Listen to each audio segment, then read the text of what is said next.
Val Kilmer steps out of the normal and into the paranormal in this 2011 supernatural murder mystery. Writing books about witch hunting and investigating strange happenings, he brings his talent to this underappreciated film, Betwixt Now and Sunrise. This is the Unsung Cinematics Podcast, where we review some of the best kept secrets in TV and film. Your hosts, Stuart and Rostislav, present you with a misunderstood movie to see if it deserves the title of being unsung.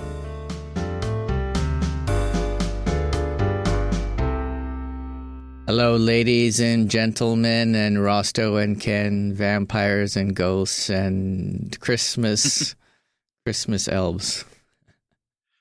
Thanks. Hello. Thanks for these vampire greetings. And hey, guys. All the little critters are out now. Yeah. That's right. Yeah. So here we are for another full-length episode here. This is a Francis Coppola film, or Coppola, depending on how you pronounce it, right? Francis Ford Coppola, I guess. Yeah. Yes. Yep. One of his later films. This was a re-release, 2022 re-release from an original 2011 release, just called Twixt, which kind of got trashed in the reviews on all platforms by the sounds of it. Yeah. But here we are, gonna do a review, see if it's worthy of a rewatch. And if it's indeed underappreciated, or if the reviewers have been correct. That's right. Yeah, and we'll get this out of the way. I watched it on Amazon Prime, but I understand it's also on Plex right now, and awesome. Yep, that's where I watched it. Yeah, if you got a Roku device or something similar. So it's it's not a pay for movie, we'll just say. Yeah. Yeah, so right. Easily found for free. Yeah, easily found for free, and probably at Ken's local library if you would have looked. That's right. I never actually thought to, because I actually was thinking about it, but then I thought that I didn't get a chance to search the library online, but I would think that the whatever DVDs they have would have been the original cut. Right. So, and I remember you were saying that the newest re-edit is what's widely available on digital. So I just decided to stick to that. Yeah, I think that was pretty much the idea, just because it was too hard to find the original, and also apparently the original DVD is pretty hard to find, apparently. Yeah, pretty hard to find, and because I think the director wanted it that way, to tell you the truth, because he maybe wasn't 100% happy with the original cut, and I don't think this cut makes it much better, but here we are. So yeah, it was pretty much a limited edition, and that's why it's basically probably became a rare DVD, like not easy to get around. So, and also I'm not sure what's the library's criteria to get a copy of the movie, so maybe it wasn't even allowed or something. I don't know, it's hard to say. But well, anyways, we're not going to talk about the library forever here, but anyways, so we have one of his later films, and it didn't really have any awards or nominations, but it did receive third best film in a French magazine called Cashiers. Well, maybe Ken's better at the French than I am, but anyways, it's some cinema thing in. Is it Cahiers du Cinema? Cahiers du Cinema, maybe, yeah. Yeah. Actually, that's right. Rosto could say this. Could say it even better than I could, I'm sure.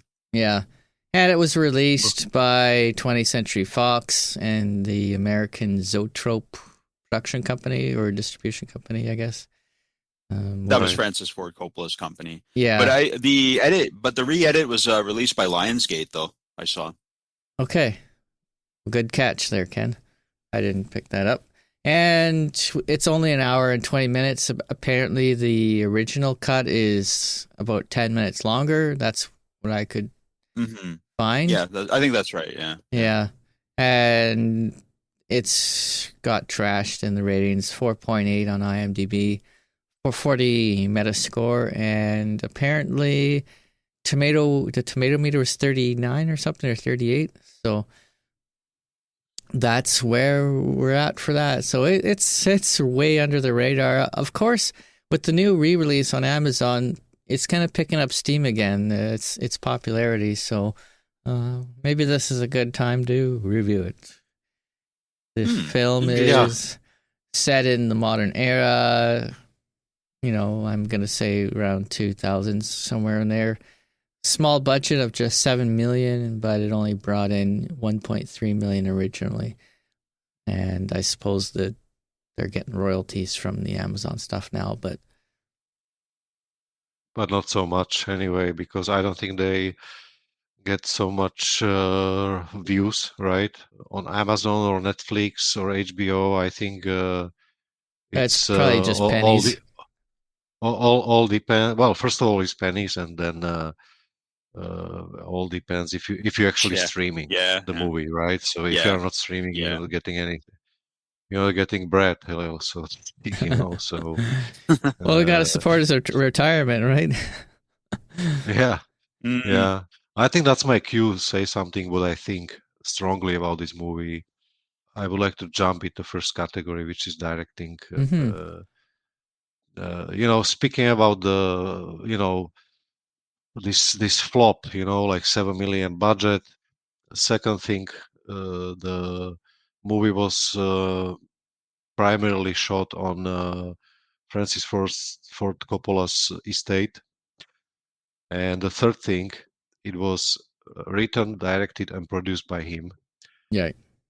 So from this, I think that he didn't really care if this movie is going to make some money. I think what he cared mostly about was to simply get it out there, because that story is closely, it's very close to him, because it says that it was his dream, and secondly, his son actually passed away in a similar boating accident as displayed in this movie, right?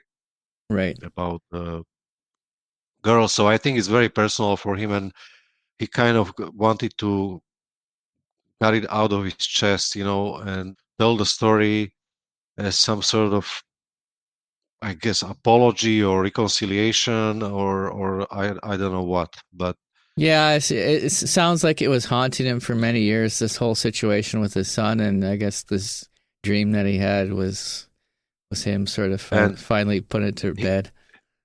And he just wanted to tell this story, maybe even to make some kind of closure for himself. So I don't think he cares.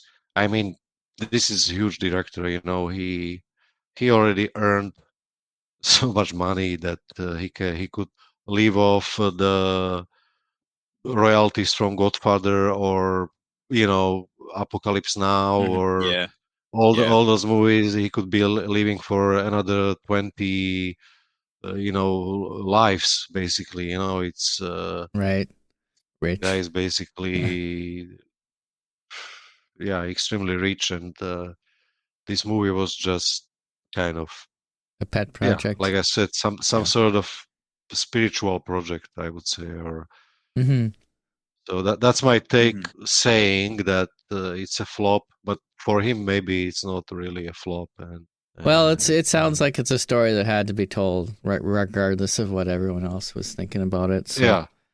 Okay, sure.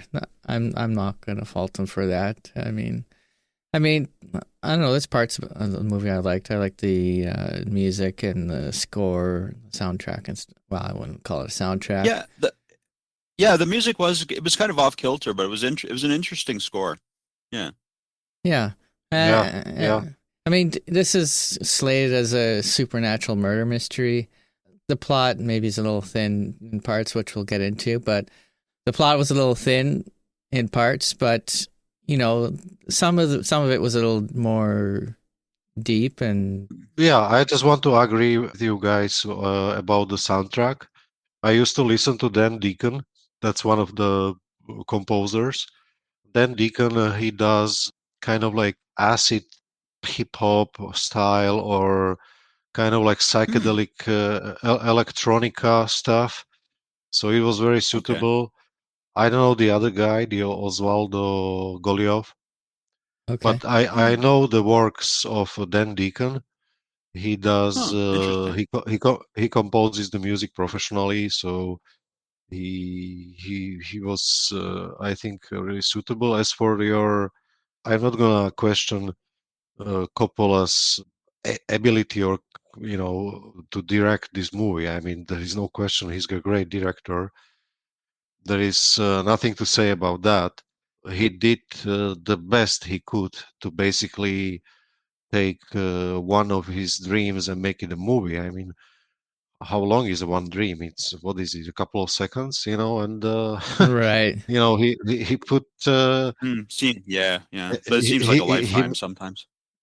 yeah, seems like a lifetime sometimes, and he simply did his best he could to to put on the screen Well, yeah. very thin script basically, so I mean, that's what can you really do with a dream? I mean, this is pretty much how exactly I think a dream would play out as a film. So, I mean, if yeah, that's the intention, that then he gets 100% marks because this is literally what it is, right? It's literally him explaining the dream. And so, if you were to go up to someone and say, "Tell me about a dream you had last night," this is probably kind of how it would go, right?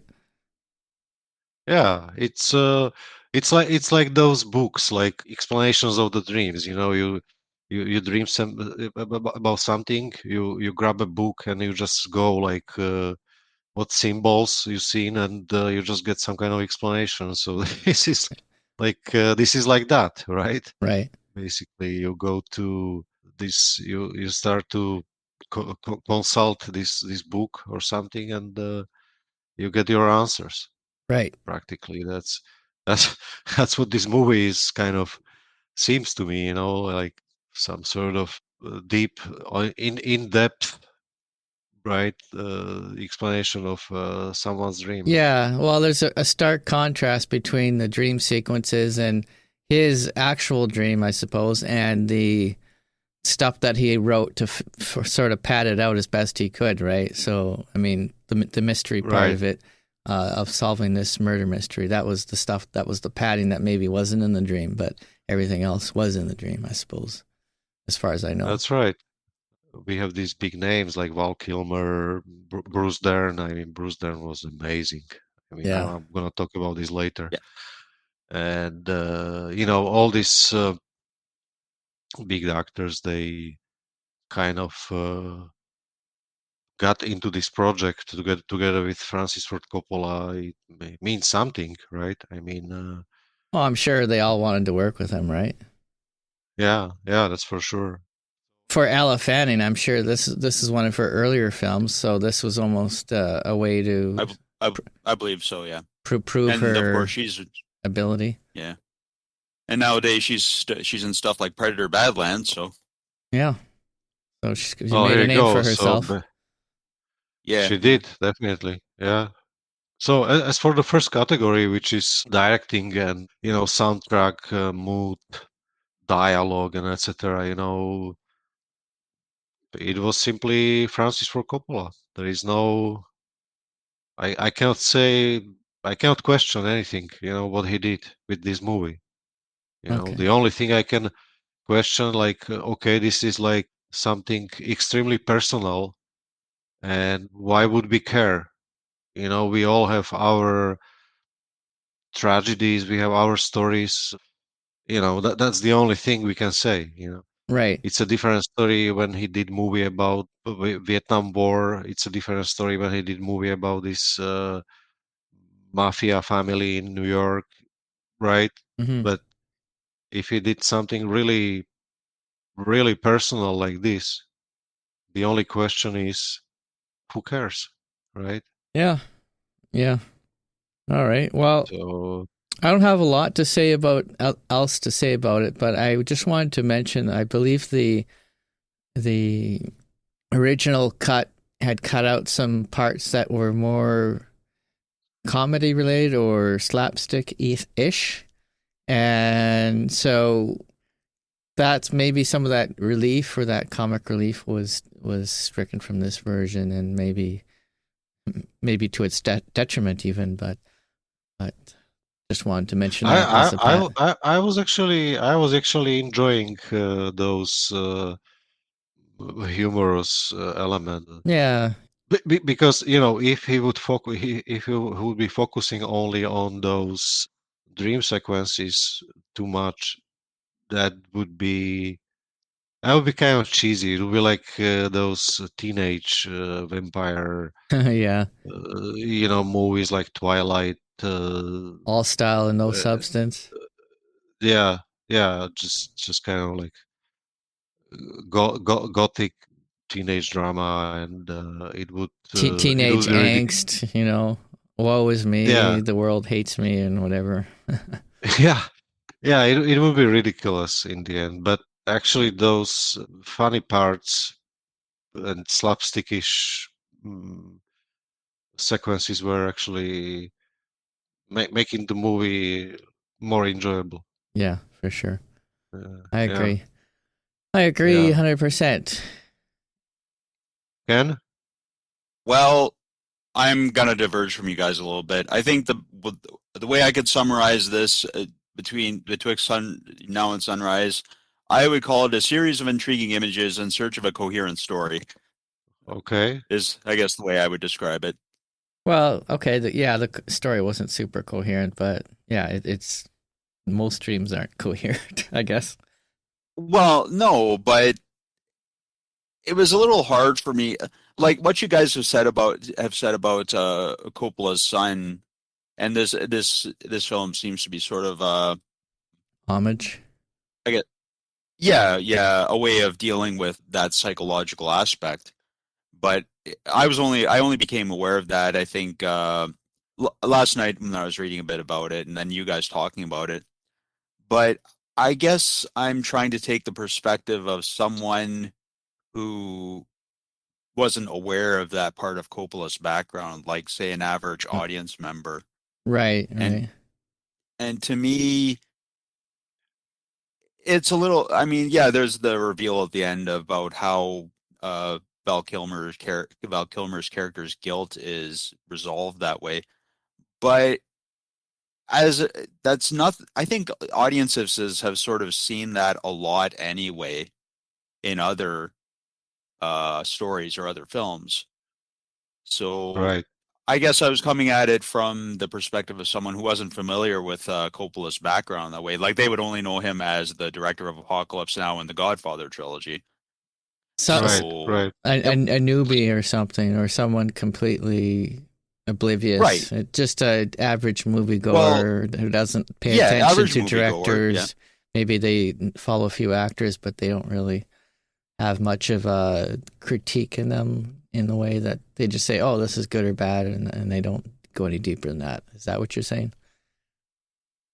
Yeah, Yeah. yeah. I mean, for me, there would have to be some sort of hook that makes it a bit more compelling. I mean, if he had focused on that sort of story a bit more and developed it a bit more, then maybe I would have found more to sort of latch onto, I guess. But I guess my big thing is this film seems to me like a screenplay that Coppola wrote in high school while he was still finding his voice, and he dusted it off to film it because I mean, a lot of us I'm sure have had moments like that in high school where we're trying to write a story or a screenplay or a radio play or whatever, and we're trying to throw in every influence that we've absorbed over the years, and Mm. we're trying to stitch it together and make something make the audience, that will make the audience, relate to it.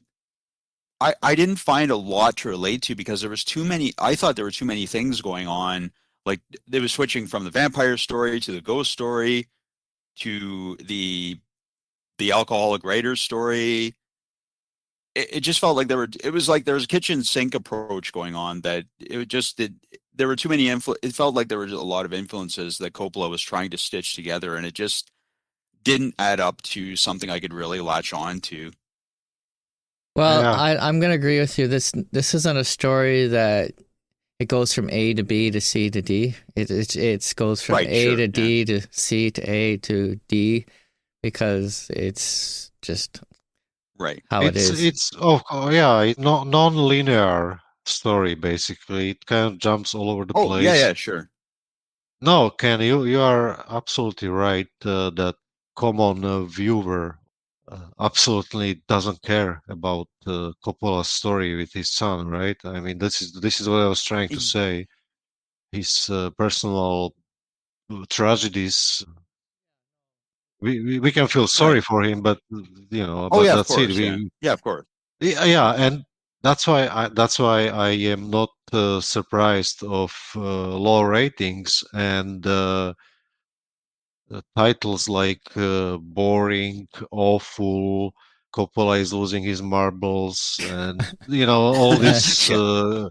all Yeah. this cruel comments, and snooze fest and etc. etc. Right? Yeah, and I don't want to say So anything like that because I want to I just sort of I don't want to say anything like he's losing his marbles. I just have the feeling it was like an experiment. Well, maybe not an experiment, but a story he wanted to tell, and the elements just didn't come together for me. And I Mm, actually did see. I was thinking that it almost seemed like Coppola was trying to do something in the style of the late David Lynch, and someone had written a review like I think back in 2012, before well before Lynch had passed away, and he said something to the effect of, "Oh well, David Lynch can be happy that Coppola made a movie that was less coherent than one of his." So oh well, yeah. well, that was quite that's quite a Well, comment, yeah, right? that's And it's a pretty cutting remark, yeah. well, But yeah, yeah. the way I'm going to explain it is, you have those moments with the elderly who are starting to tell a story, a war story that you've sort of heard before a million times, and they need to yeah, get it off yeah. the chest, and you sit there and you listen, and I mean, Yeah, you just And say, "Okay, of course grandpa." and of course you can try to sympathize. right. But Yeah. you know what? To be honest, I think someone's grandpa's war story would be a lot easier to relate to than this film, because I Yeah. think Yeah.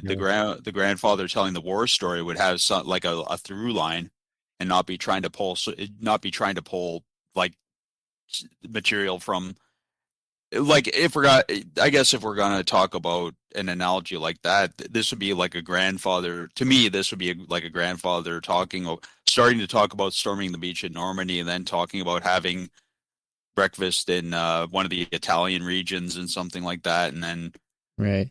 there Well, were just too many tangents going on for me. I guess he could have taken the idea or more of his real life and put it into the film, but I suspect there probably wasn't that much that was all that interesting, and he didn't want to go down that road. So this is why he. Yeah, I guess I don't know. Like, yeah, yeah. I don't want to criticize Coppola too much, but if I didn't know he had directed this film or written, produced, and directed this film, I would have thought a regional filmmaker who was still working on finding their voice, Okay. creative voice. I would have thought it was someone by a newer a filmmaker I had never heard of, Okay. Yeah, because someone new, I of couldn't. course. Yeah. Someone new, yeah. Yeah. That's the feeling I got from it. Okay. This is this Because is it, tip yeah. this is typically done by new directors. They want to do something that is basically like some Right. sort of portfolio. Like they give you lots of styles and Right. uh, Yeah. like we did those reviews of, I don't know, The Brick, if you remember, that was a new director, or Yeah, the Ryan Johnson was Basher, new and at the time, yeah. yeah, those are very new directors, and they're trying to Hmm. basically show what everything they can do, right? So. It seems Right. like That's that. good. But That's a good way of summarizing it. Yeah. right. But it definitely didn't remind me Lynch. It was very far from Lynch. What it reminds me a little bit of the Mirror Mask or Luna Hmm. from Okay. Neil Gaiman. That's Hmm. more of the, This is I would basically go, like a carbon copy almost, or maybe, yeah, well, maybe not a carbon copy, but it's same line. yeah, like style is Similar. definitely similar. So I wouldn't go. No, this is very far from Lynch. I think that remark from whoever it was, it's Hmm. not. Yeah. I don't think so. No, there is. All right. Well, Okay, let's so move on to the plot, and maybe I'll just do a quick summary before I play the clip. But basically, it's about a writer played by Val Kilmer. His name is Hall Baltimore, and he's a writer who's kind of down on his luck, and he travels to this small little town in small town USA to do a little book signing and at this hardware store / bookshop. And basically nobody knows who he is or why he's there, other than the sheriff. And so he's trying to find himself and write a new book, and he comes up with the story because of this local tale that the sheriff has been pitching to him about how there's these vampires or witches that are been doing stuff in the town, and there's kind of a murder mystery. So the sheriff is trying to get his side into this new book, and it's basically about him finding his way back to his writing style. And we have Bruce Dern and Val Kilmer, Elle Fanning, and Ben Chaplin, who plays Edgar Allan Poe. We even have Anthony Fusco, who plays the pastor. Tom Waits as the narrator. So that's my summary, and I guess I'll play the clip.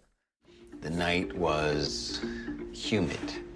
The night was cloudy. Fog. A mist descends on the lake, mini Unwanapanuki Lake. The fog floated out like Virginia's silent dream. No, that sucks. The fog on the lake. The fog on the... Oh!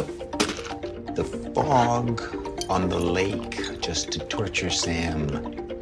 Descent floats out like tears. On a whale's ass? No. The fog on the lake was like a straight edge razor. The fog on the lake reminded me of my first wife. It dissipated with time. I've lost my mind. And now I have a lisp. But now I'm suddenly turning into a black basketball player. She wore taffeta. I'm typing as a gay basketball player from the 60s. No, I like short shorts. They are revealing, but they're comfortable. It helps me jump.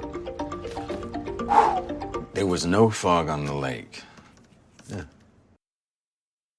All right, so that was the clip. It was a bit longer, but it was basically the whole sequence. Yeah. The one of the more funny parts where Val Kilmer gets to express his acting ability, and his accent imitations. His accent imitations. Apparently, there is one part in there that was considered not suitable for modern audiences that they had to cut out in this version, but I think there's still clips on YouTube if you want to go check that out. But there, he was struggling to write his book, and he kept drinking more and more and more, and he started losing his marbles, I guess.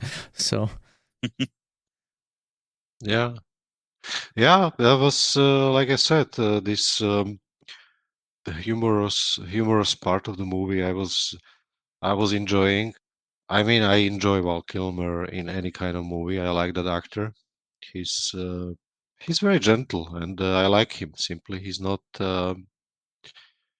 someone who plays with too much emotions. He's nice and calm. What I must say, it was full of culture. I mean, there was so many references to writers like this, Edgar Allan Poe. There was this book by, there was some kind of rare book by Whitman, poet from US. Charles Baudelaire, and literature writer from France from 19th century. So the story was even that straight razor reference to Marlon Brando's Colonel Kurtz Yeah, yeah, that's right. from Apocalypse Now, right? So there was lots of references, lots of culture. I would say intellectual talk in the movie. Even I like when they were discussing the method of writing to start with the ending and then go backwards. Right. So Paul was actually giving him some sort of crash training, some learning curve, to help him to write the story.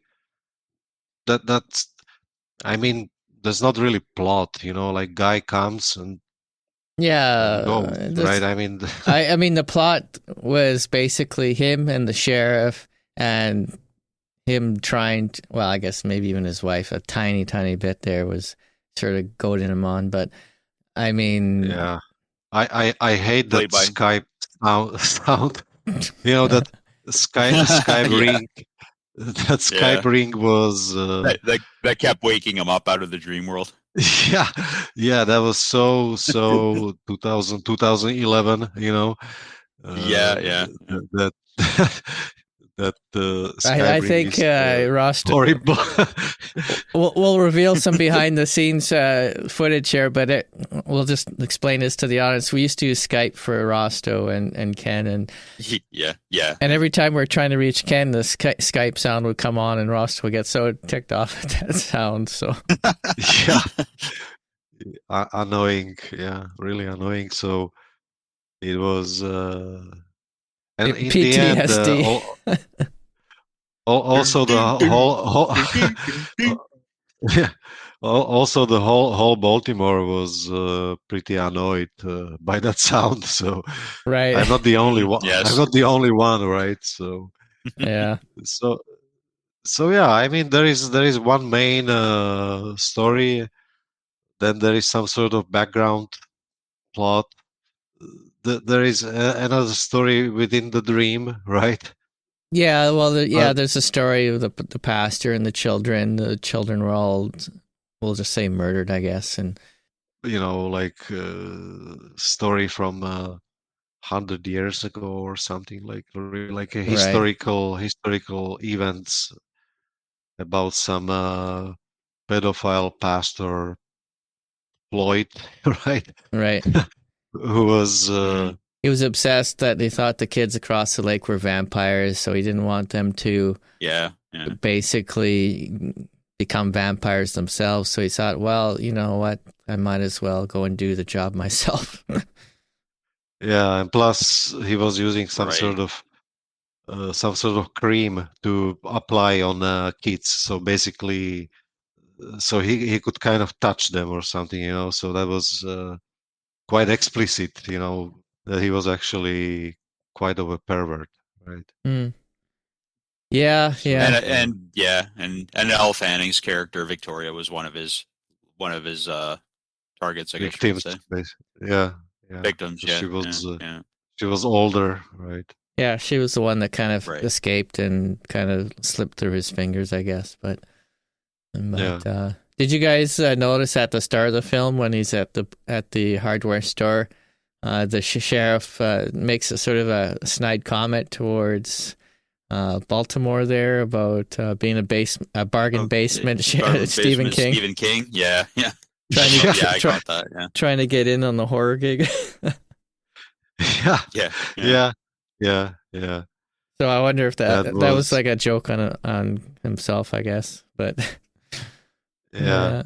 So at least he knew what he was doing when he wrote the film, right? He was trying to, maybe make it a little more understandable to some people, but I don't have much to say about the plot actually, because like I said, he was talking about his dream, and yeah, I mean the real part or real portions of the movie was basically kind of like some sort of it's basic explanation, I guess. Yeah. Yeah, well, I mean, there's the part where he's trying to get his mojo back and his writing mojo back, which was a big chunk, and then there was the dream sequence, which is a completely separate entity in itself, and the vampire stuff, and then there was the part where his own dream about his son and the boating accident, and that was kind of like the stumbling block. So of the whole.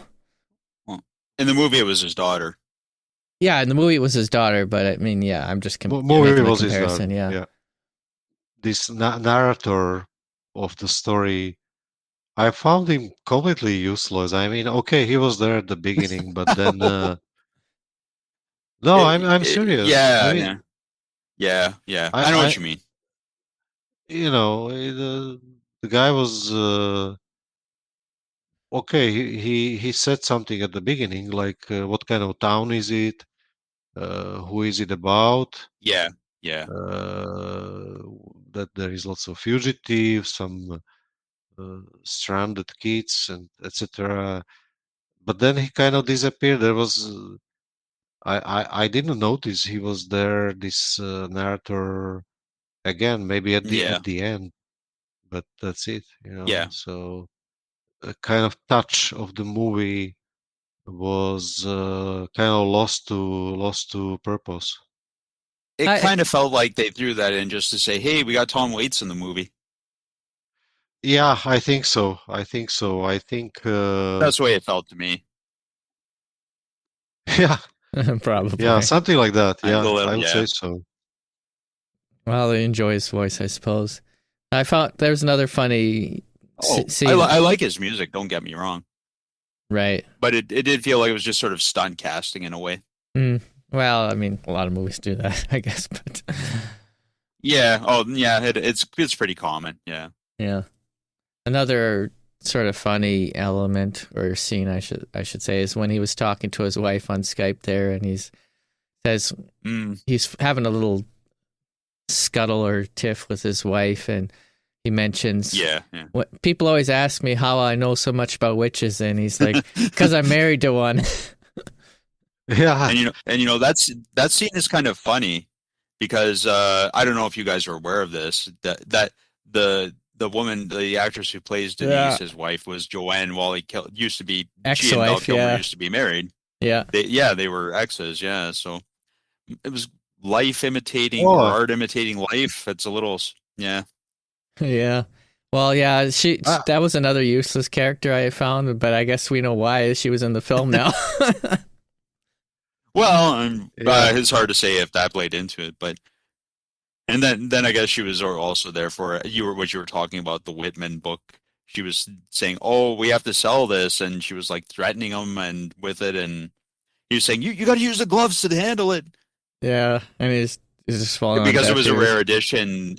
It was a rare edition that apparently Kilmer's character says that Walt Whitman set the typeface himself or something. Right, it's like only four copies in circulation or something, or in private hands. Yeah. Or Right. Yeah. I kind of wanted to see that explored a little more. I wanted to see her like take the book and maybe destroy it, but they never expanded on that. Yeah, so. It sort of just trailed off. You see Val Kilmer throw his head down, and because they're doing the split screen thing where she's on, you see both he and she on the screen like side by side, and then Kilmer then Kilmer just throws his head down in despair, Yeah. and it just sort of ends there. Yep. So there was lots of little scenes like that where it wasn't expanded on. It just sort of fizzled out, and then that's probably another thing that Ken was picking up on as well. Right. That there's a lot of things left sort of dangling. Yeah. Yeah.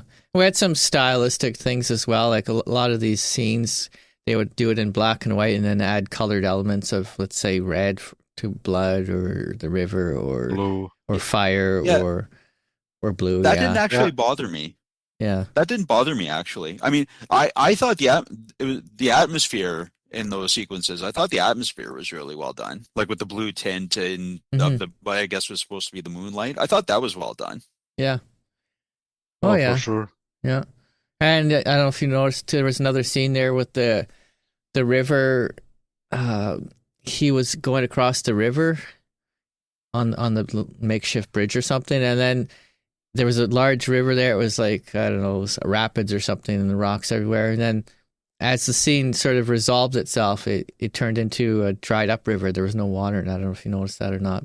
I know there must have been some symbolism there, but I just didn't understand what it was trying to tell us. I'm not sure. I don't recall that off the hand, but it's interesting you bring it up. I'm sure it had some purpose. I just don't know what it was. Me neither. I don't remember that one. Yeah. And the execution machine was pretty funny as well. You know, he's got this. That Bruce Dern came up with. Yeah, this little. I guess it had like a large stick on it. It was like it's a miniature stake, and it would sit there and you wind it up or something, and the little vampire stake goes into the vampire. That was pretty funny. Yeah. Yeah, that's all he could squeeze up from one dream, basically. Yeah, well, I was also going to mention too that he had beef jerky as an aid for his writing. There, he had like 4 packs of beef jerky on his desk. Irish whiskey and beef jerky, what a combo! Yeah, yeah, yeah, and then the mist on the lake, and apparently too. Hall the character in the movie was based a lot on Edgar Allan Poe's characteristics, which were drinking, his writing style.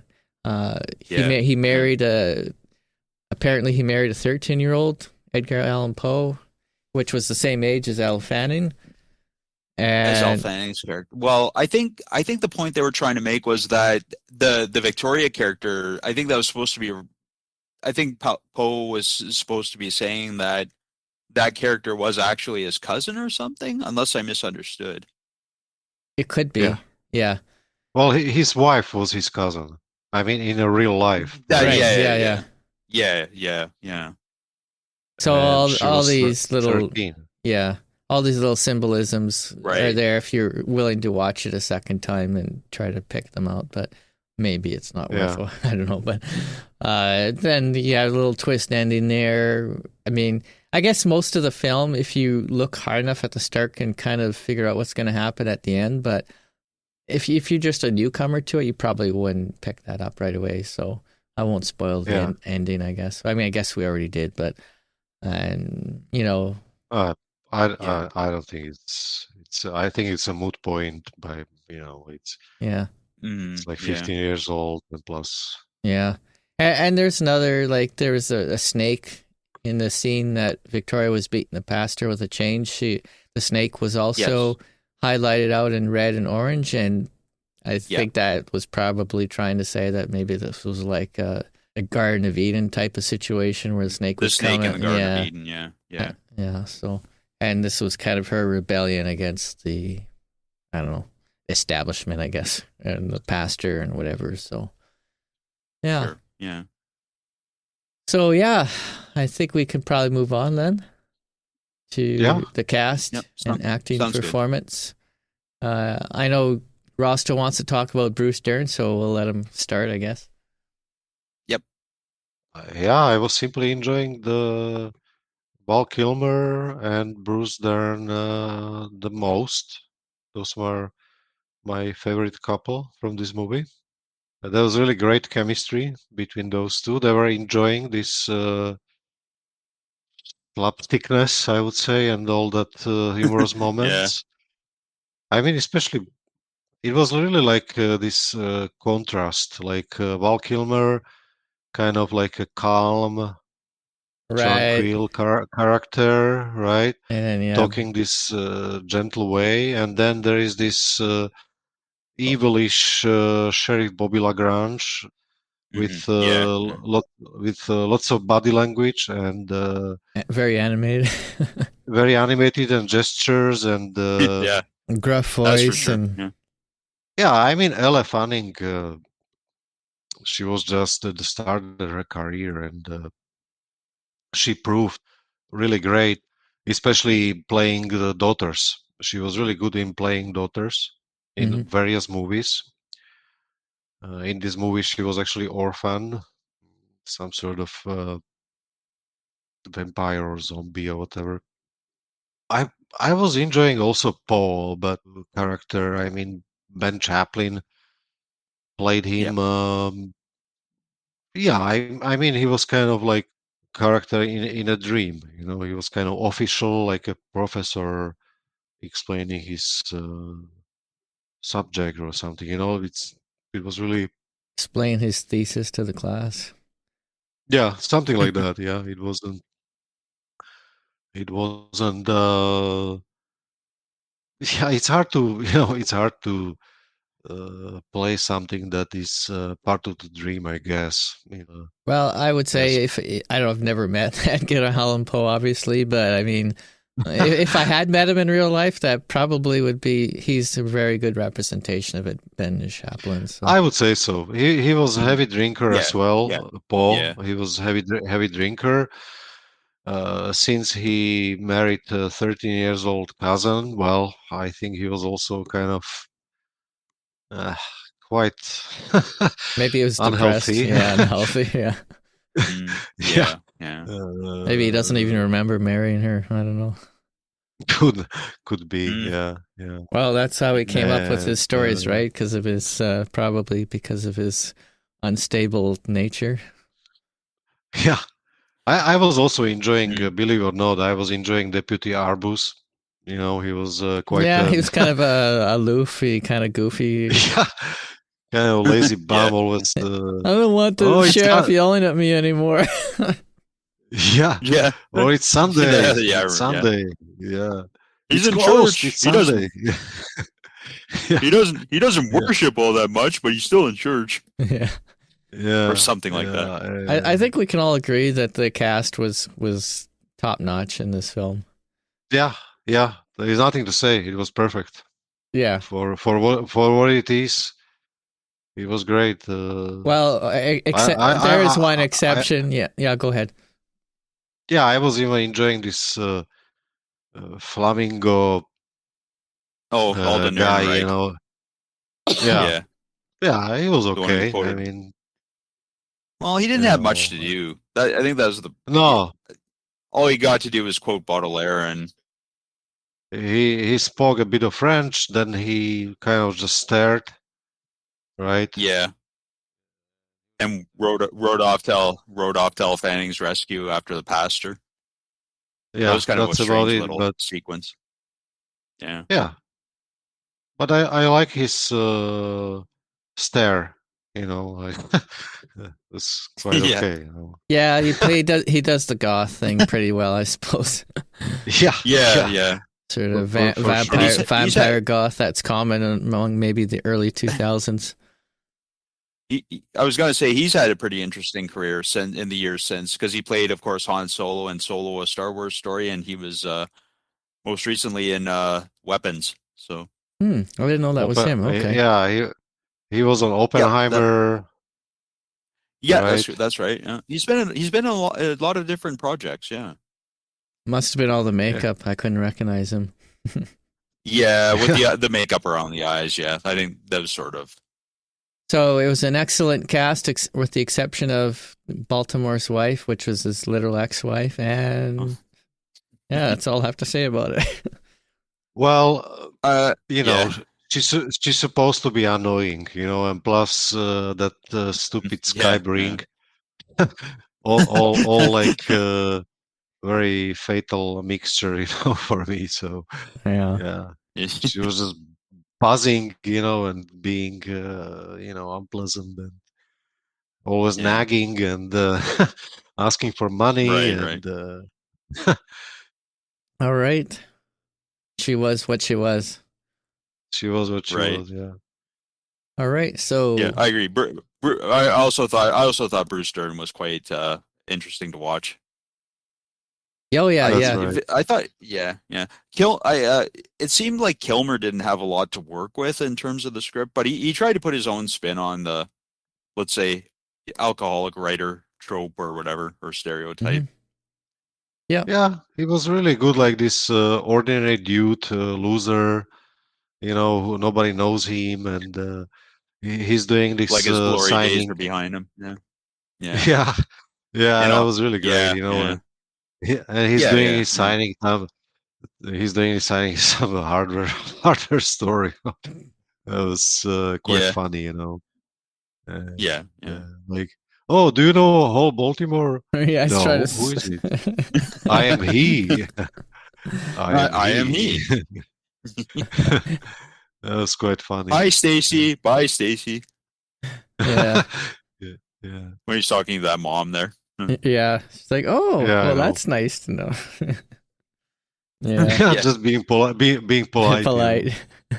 Who's this Yeah, loser at the book signing table? yeah, and then, yeah. So Anyways. yeah, there were some good moments. Yeah, for sure. All right. So we'll move on to the visual effects and very limited CGI. Very limited CGI. You're right. You know what I It really was mostly, yeah, it was mostly about visual effects actually, and some 3D effects, uh, video effects, 3D effects, basically some digital modeling, modification and of the characters and such a things. Hmm.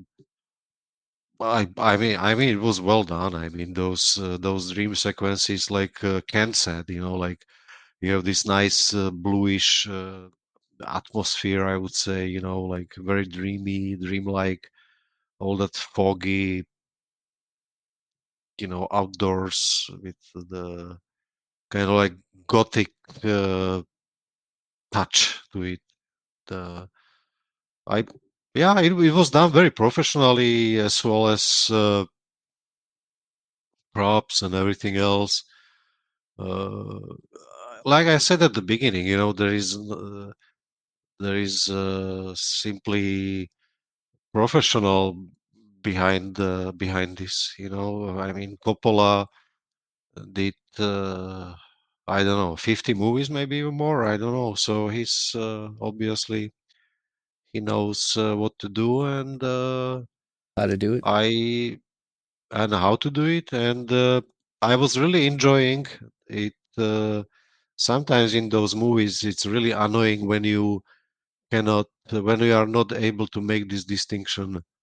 But in this movie, it was really, really clear, the real life and the dream sequences. So Yeah, sometimes they kind of overdo the dream sequences and that they seem maybe too faded or too smudgy or the colors are a little bit too washed out. But there's got to be a balance between what you still have to make out what's going on, right? So, but yeah, yeah, especially in this kind of movie, you should have this clear distinction because you are clearly mixing two genres, because basically you are mixing the some slapstick comedy together with like two dimensions, like mhm. uh, It's funny you say that because it's funny you talk about two dimensions because apparently when this film was originally released, there were a couple of sequences in 3D. oh apparently the prompt for the audience to put on their glasses was like a giant pair of glasses would appear on the screen or something.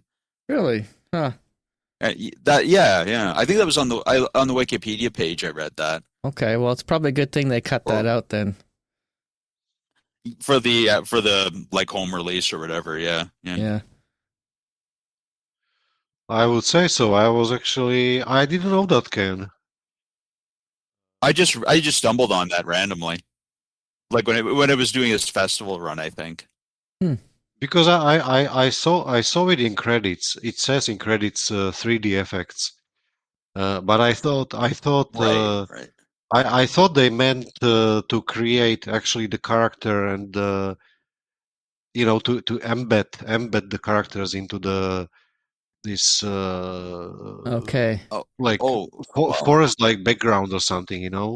I thought it's about Yeah. that, but I didn't know because obviously you remember as fast as it start popular era of movies with the glasses and 3D 3D Okay. yeah, that sort of Avatar 3D kicked off. Yeah. glasses, and then it suddenly disappeared. It didn't Yeah.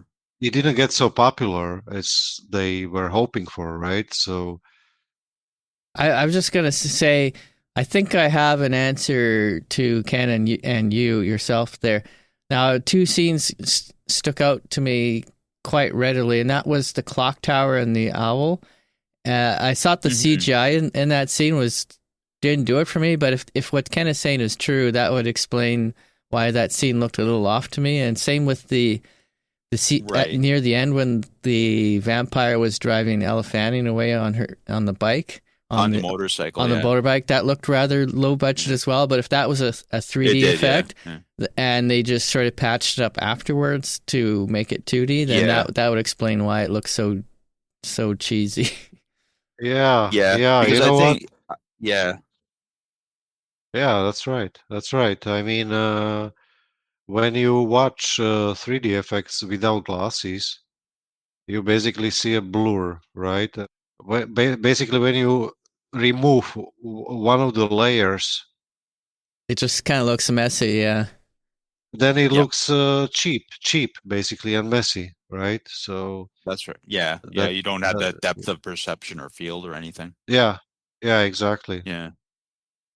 So, well, it's a good thing they cut that out then, I guess, because that would have just I think they eliminated that from the re-edit that came out a couple of years ago. Yeah, I think they just sort of dispensed with the 3D. Yeah, it wouldn't have added anything to the whole thing. It probably would have actually been pretty jarring, actually, to see this 3D scene all of a sudden out of nowhere. Yeah, right. Yeah. One of the things I really enjoyed about the sets was the Chickering Hotel that was sort of near the start of the film. I thought the set was super excellent. It reminded me of some set from the 80s where they spent a lot of time in... Yeah, that was... Yeah, it was good. Yeah. The way they had the cobwebs and all the little details, like they were zooming in on all the little details, and the floorboards were all messed up, and everything was just very gothic, but it was also very detailed. They spent a lot of time on that set, I think. It was. I think it was. Yeah, I think so. Yeah. And the church scene as well, I thought was, or not the church scene, the church itself was very well done. Even though it was in a dream sequence, the set looked very, very well detailed and visually appealing. Well, the church was kind of weird. It seems to me like some sort of schizophrenic mind. Like there was lots of crosses in all kinds of angles, right? Like there was like small cross, bigger cross, middle cross, and they were in some sort of weird angles. Like it seems to me like Pastor Floyd was losing his mind or something. It was really well displayed, like state of his mind. Yeah. Right. He had had a little knife there that he was cutting the throats of, and he made sure that the film was black and white again, but with the red on blood on the throats, which to me, it felt a little bit disturbing to me. And I've seen a lot of crazy horror stuff, but I don't know, just the way he did it seemed a little more Yeah, I think it horror. was disturbing. I Yeah, think it was disturbing because those children were someone they supposed to trust. Like in some orphanage, you have these people who are taking care of kids, so the kids are supposed to trust these yeah, people, and he completely broke this trust. yeah. It totally jumped out. It jumped out at me from everything else. So I just wanted to mention that as well. How about you, Ken? Was there Yeah. anything else you wanted to add about the visual effects? My favorite moment in the film came when Baltimore went to the morgue and he took the stake out of Elle Fanning's out of Victoria's chest, and she came back to Right. life, of course, and she started turning into a vampire, or revealing her vampire nature before his eyes, and of course her front fangs were coming in, and this caused her braces to sort of explode, and then Baltimore had to dodge the fragments as Right. they It's flew like at him, ding, ding. which I thought was ding ding, and he was like, bobbing and weaving to the side to get out of the way of the fragments as they came. That was a nice touch. So yeah. And there, there's a bit of red syrup or ketchup being thrown around, but probably not enough for real horror aficionados. But yeah, like we were talking about, the atmosphere of the dream sequence part. So I thought that was pretty well done. Indeed, and apparently, if I'm correct, they used red cameras back then, so this would have been older red cameras, not the ones from 2011. So I'm thinking. Oh, maybe, yeah. I'm not sure. I'm not sure about that. Yeah, I thought I would just throw that in there as a technical spec, but I think it's time to wrap it up, huh? Basically talk to death about this movie. So yeah, even though it's quite short, I mean it's only 1 hour and 20 minutes, so it's barely cinema material, right? I mean, yeah, it's not a blockbuster for sure. You're not going to bring in huge crowds of people to it. That's for certain. If somebody went in expecting that it was going to be a blockbuster horror or another standard vampire trope movie, then they're coming to the wrong movie. That's for sure. Right. Mm-hmm. Yeah. Okay. I mean the duration was just nice, If it would be any longer, you would really have to expand the plot quite a bit and thoroughly work through it to get any longer than it was. So exactly, yeah. All right, so we'll move on to our overall opinions. For me, I'm going to go first because I guess it is my pick, but I didn't think it was a bad film. I mean, the CGI mishaps were a little off-putting because of the 3D, and the ending was a little bit abrupt, and the story, it was a little thin in parts, but I understand what it is and what it's supposed to be doing. I don't think it deserved all the bad ratings. And maybe even some of the more cheeseball elements that they cut from the original should have been left in. I don't know, but I'm going to eventually try to find the original cut and see if I can find those clips. I managed to find one tiny little snippet off of YouTube, but it doesn't seem to be a lot out there, so I'll have to look out for a copy at the thrift shop or something. So with that in mind, I suppose I'm going to give the style directing and theatrical section a 7 out of 10. The plot and story, I'm going to get a 6.75. Cast was great, 7, and the special effects were great. So I'm going to put that at a 7 as well. So that'll give me a overall rating that would be my overall rating of 6.8 out of 10. And I don't really have a creative unsung rating this time, so I think I'm just going to call it mostly unsung. And I think if you're the right kind of person, this is a very watchable movie, but if you're just into mainstream movies and want something very cookie cutter, this is not for you. Ken, what's your take on this? I will give, for style, directing, theatrical, I'm going to give it a 6 out of 10 because we were talking about the atmosphere and stuff and the the tints to the nighttime sequences and stuff like that. So there were some good things I appreciated about it. Plot and story, I'm gonna have to give that 1 out of 10 because it was just too hodgepodge and too. It like I said, as I was saying, it doesn't feel like something. It feels like something that Coppola came up with in high school and dusted off. And because, like I say, we're all trying to find our voices in high school and stuff like that, and it just didn't really work for me compared with some of his other work. So I can't really. I'd be more tempted to grade it on a curve if it was a newer filmmaker, but I do sort of expect better from Coppola as far as that goes. The cast and acting I'm going to give 6 out of 10 because I thought they did quite well with what they were given, especially Bruce Dern, of course, and I thought Kilmer was trying to put a good spin on it as well. For the visual effects, action, drama, horror, I'm going to give it a 5 out of 10 because as Stuart was saying, it's a little bit cheesy in the CGI and stuff like that. But I did enjoy the sequence with Elle Fanning's braces being exploded by her fangs, so that was a bright spot for me. So my final score is going to be 4.5 out of 10. Okay.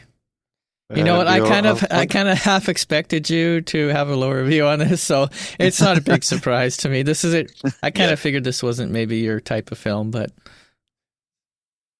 well, that's the thing. I mean, what I appreciate it for a different reason. I know why you've given it a lower rating. Yeah. I just appreciate. I didn't appreciate necessarily for the plot. I appreciate it for everything else. So yeah. I guess is for me sort of the play is the thing. Okay. And your as Shakespeare would have said, I suppose. Your unsung rating? Maybe I'm just being a unsung betwixt now and sunrise, I guess. Okay. I can't really. The sunrise didn't come up for Ken. Unsung the eternal before darkness. Unsung before a sunrise. Unsung by sunrise. Unsung by dawn. Yeah. Okay. Ken's like sleeping in eternal darkness. The movie will not come from the darkness. Well, I think I admitted to you guys the first time I tried to watch this, I fell asleep. There you go. So, I don't know. Maybe it was a better movie and I just dreamed it wasn't all that great. Maybe you had a dream about actually watching it. Funny how these things work. Okay. Yeah. Rusto. Yeah, like you said, Stu, I'm gonna be somewhere in the middle. Style directing and the score 6 out of 10. Plot a bit less. That's 5 out of 10. Acting 6 out of 10. And visual effects 5 out of 10. So that's for me it's 5.5 overall rating. For me it's simply Unsung in the shower. It's somewhere in the middle, I would say, and he wanted to come put that story out there. He did it. We watch it. And that's it. I don't think I'm gonna rewatch it. No. Oh, I'm kind of surprised though that both of you gave the special effects score a lower number, but okay. I thought it would go a little higher. Well, what I'm gonna do, I used to listen to Dan Deacon, so I am going to find some of the score is not on my Spotify, So okay. I'm gonna listen to some of the music. Hmm. So that's it from me. Okay. Awesome. So the consensus is, because you two are giving it slightly lower rating. So what's the consensus then on this film? I would say if you are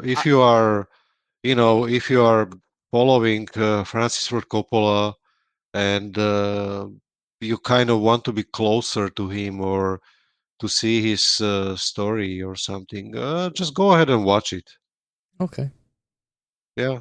I'd say it's worth a watch one time, but be prepared for a lot of it to feel familiar, and it would be good for a Coppola completist, I think, as like Rosto, like you guys are saying.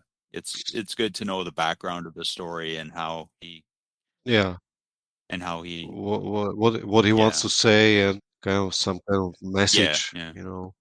All right. Well, if you are interested in the film, you can definitely watch it on one of the streaming services. It's free right now. It should be up until Christmas, I would think. So you should be able to get a copy.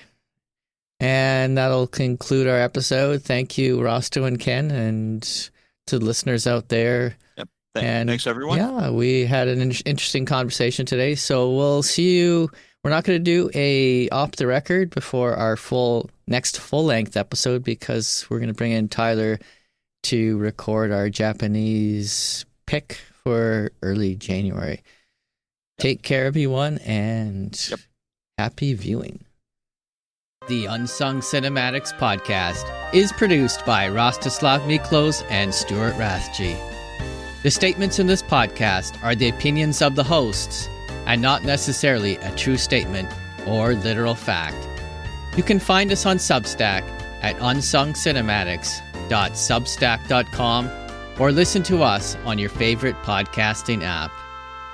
Copyright 2025.